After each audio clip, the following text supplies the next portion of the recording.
Hi, I am Tiffany, and we are here with Timothy Battle. Goes by Battle. Yeah. So he is going to be doing the ARTAS procedure with us. We'll get into that a little bit more here in a few minutes. But hey, thanks for coming today. Thanks for having me. I'm very excited about doing this. I know we've kind of had the talks about the different procedures, and I think that the ARTAS is going to be the best one for me to go with. Yeah, I'm excited, and I would agree with that based on your goals. So kind of tell us, I guess, what brought you to want to do a hair transplant in the first place? Yeah, so with About Me, as you know, if you've seen me around at sporting events or whatever, I'm always wearing a hat. And it's not just because I'm wearing the hat because I like the team or anything. I'm wearing the hat because, well, I'm going bald. And, you know, my hair grows really fast except for in one spot. Mm-hmm. And when my hair grows out, it looks pretty rough. And as you can tell, you can see in the camera, in the video, it's bad. And, you know, I've always had a buzz cut for years. I've always wore hats just because I've been self-conscious about my hair. Because I used to have really good hair. And now it's just that spot, and it's time to fix that. Yeah, no, I agree. And I personally think the procedure, I know we met, so we kind of determined what procedure is going to be best for you, but kind of tell me why you, I guess, went with ARTAS. I think it was just, you know, the precision about it. We had, when we had the conversations about it, you know, we talked about that and the other procedure as well, and I felt more comfortable with the ARTAS because you said with the way, you know, I'm balding here and whatnot, it would probably be a better fit to do the ARTAS, whereas, you know, if I had more balding spots, then we go with the other procedure. And being a tech guy, and, you know, you told me about the robot and the joystick, I was like, it's kind of like a video game. The doctor's going to sit here and play a video game on my head. And so I just, you know, I thought long and hard, and I was like, the ARTAS is the way to go after our conversations, yeah. And that was the way to go. And it is extremely precise for those of you that aren't familiar. It is a robotic procedure, which helps to kind of take away maybe a little bit of that human error, so to speak. You know, it's very precise. So it spaces out everything to not overwhelm the donor area or the vascular system. And we go into that hair that is immune to DHT, and then we put that in the areas that aren't, and there you go, you've got hair. It's a little bit longer, so it's about an 8-hour procedure, but you get a break. We're gonna give you some Jimmy John's, you're gonna get some lunch. Yes. It's gonna be great. And you won't have a incision in the back of your head. It'll just be kind of shaved, you know. Mm-hmm. Are you gonna fully shave for this? Or well, that's what I was gonna ask. What do I need to do for this? Because I mean, I got a haircut 2 weeks ago, mm-hmm. And as you can tell, my hair grows really fast. Yeah, so, again, that was 2 weeks. This is 2 weeks of going without a haircut. Okay. So I'm excited to see what's gonna happen 2 weeks after the procedure. What this hair is going to look like? Because I've seen, you know, the procedure where it's like 6 months from now and a year from now, and I'm like, what's it gonna look 2 weeks from now after this with the way my hair grows so fast? But again, that's to your benefit. Yeah. So that'll be good. Yeah. Typically with an FUE of any kind, you have to shave the donor area. So it's kind of, we leave that up to the patient. So if you want to shave, you know, fully your whole head, that's usually kind of a more even look. If you just want to shave the area we take from, it's going to look a little funky, but we give everybody, you know, it's your head. Mm-hmm. You do what you want to do. And then we'll shave into the areas that we take, which is why kind of shaving the whole thing tends to be a cleaner look. And then again, the benefit for you is that your hair tends to grow extremely quickly from what I can see here.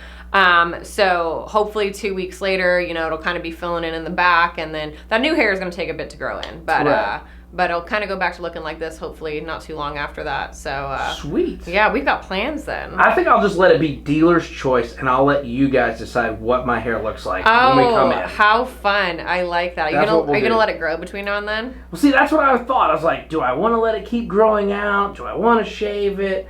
Knowing me, I'll probably end up shaving it before. Yeah. And your procedure is in November, coming up, right around the corner.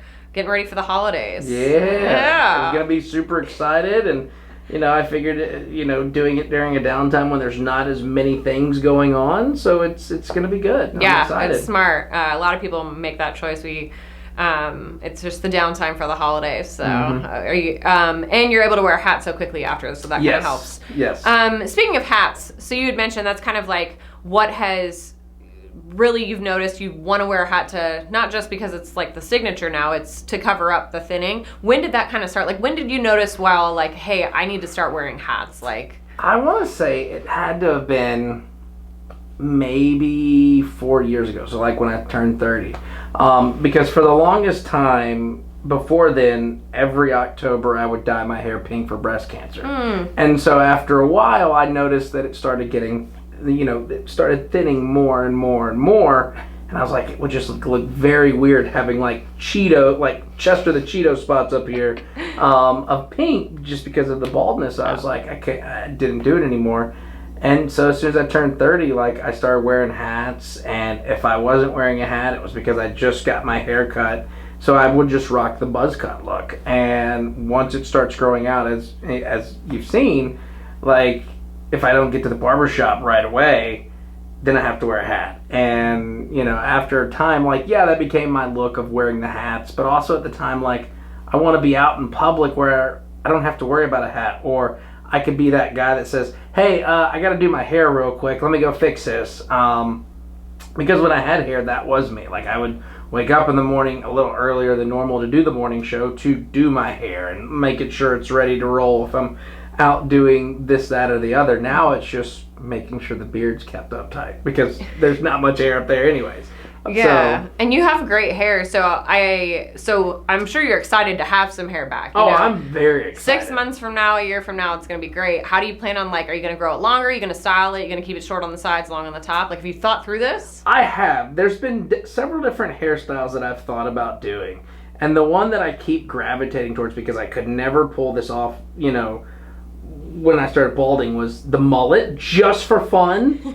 I know Morgan Wallen has said, I have no mullet anymore. Now he's making bald look cool, which thanks a lot, Morgan. Ruined it for us. But no, I mean, maybe a mullet just for fun. Maybe I go back to the old style that I used to have where I could just flip it over.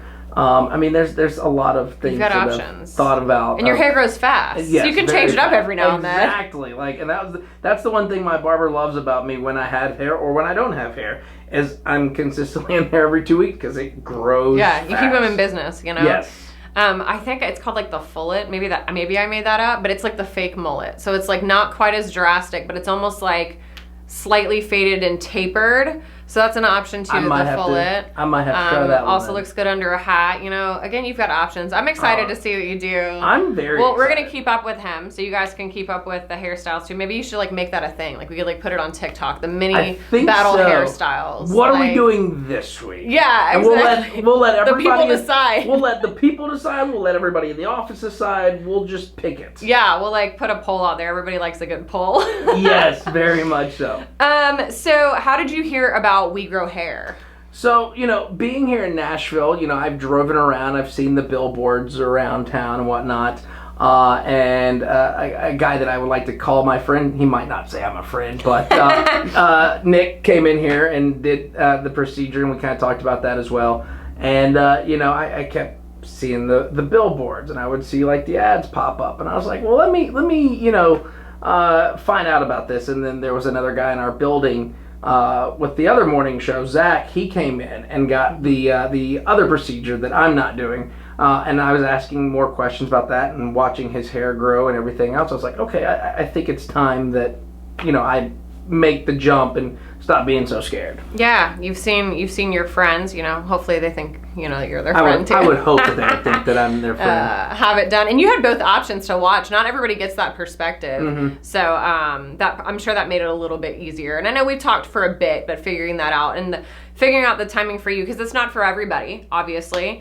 And some people can rock a shaved look. You've got a great beard. Yeah. But at some point, if you have the option to have hair, why not? Exactly. And and I have to like live vicariously through my kids. So anytime I think of like a style that I think would look really cool, when I take them to the barbershop, I'm like, give him that one and give him that one. And then I can be like, oh, that would look cool if I had hair. So. Yeah. Are you, is there something, like, have you ever, I guess, think about like a time in the past where you've maybe skipped like a wedding or an event or something because you were just like, I can't wear a hat to this. A lot of people will say, like, we're in the South, so a lot of people are like, well, I can't wear a hat at church and I feel like everybody's staring at my head. Is there something like a moment that's happened? There's been a couple of those times where, you know, I haven't been able to get into a barbershop, and people will be like, well, why don't you just shave your head? Well, there's a science behind this when it comes to haircuts. And I can't just, like, take a razor and just go to it because I'm weird like that. But there's been a couple of times that I haven't gone to an event because, like, I couldn't wear a hat because my hair just looked awful. Or I was self-conscious about it. And I you know, text my buddy. It's like, hey, you know, I know we're doing the wedding and all this stuff. Is it cool if I wear a hat? I know it's going to look out of place. And they're like, no, it's casual. You can't wear a hat. There's been plenty of times where it's been like that for a wedding that I've DJ'd. Like, I've gone to some of these events and, you know, I couldn't wear a hat. So I'm like, hey, can you just put me in the corner way away from everybody so nobody, like, sees me? And yeah, I mean, there's been plenty of times where it's been like that. So I'm sure this is kind of, not to be dramatic because life is life, but this is a little bit life-changing. Mm-hmm. It does make events and things like that a little bit easier. You don't have to worry about it. You won't have to worry about it, you know, 6 months to a year from now. So and that's the exciting thing. It's like I sit there and think about all the events that I've gone to, and also like being in Middle Tennessee when it's miserably hot in the summer, because the look is because I don't have hair. I'd always wear a hat. Well, wearing that hat in the summer, like, it's just drenched in sweat. The sun's beaming down, so the hat's drenched in sweat. So then I take the hat off, and then I just completely fry my head, and yeah, I'm just ready to get hair. Here we are. Here we are. Yes. Well, thank you for talking with us today. Is there anything else you want to share in particular? No, I'm just excited, and you know, if you've been on the fence of trying to figure this out, I will suggest do not watch YouTube videos on the procedures because that will freak you out even more. You just need to come in and talk to them and they'll walk you through everything, because that's what I did. I watched the YouTube videos firsthand, scared the crap out of me, and I was like, not going to do it until I came in and she showed me the procedures and how both of them worked, and everything was a peace of mind. You know, some things you just don't need to see, right? Exactly. Just stay away from Googling how to hair procedures. Just stay away from them. Yeah, good idea. Good advice. Thank you for that. Thank you. Well, we're excited. We're excited to meet with you and kind of journey through this with you over the next 6 months to a year. So stay tuned for more. Thank you for talking with us today. Thanks for having me. Yeah.